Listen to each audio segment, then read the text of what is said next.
আসসালামু আলাইকুম। আপনারা সবাই কেমন আছেন? আমরা শীতের মধ্যে আলহামদুলিল্লাহ ভালো আছি। দেখেন এখন 2টা বাজে, দিন 2টা, কোনো রৌদ্র নেই, কত কুয়াশা, ওই কতগুলো বক বসে আছে। এই কুয়াশার ভিতরেও মাদ্রাসে যেতে হবে।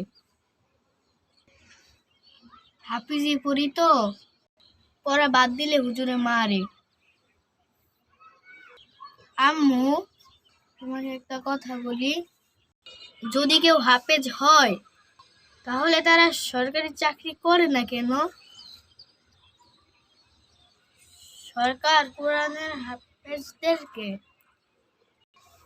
চাকরি দেয় না কেন?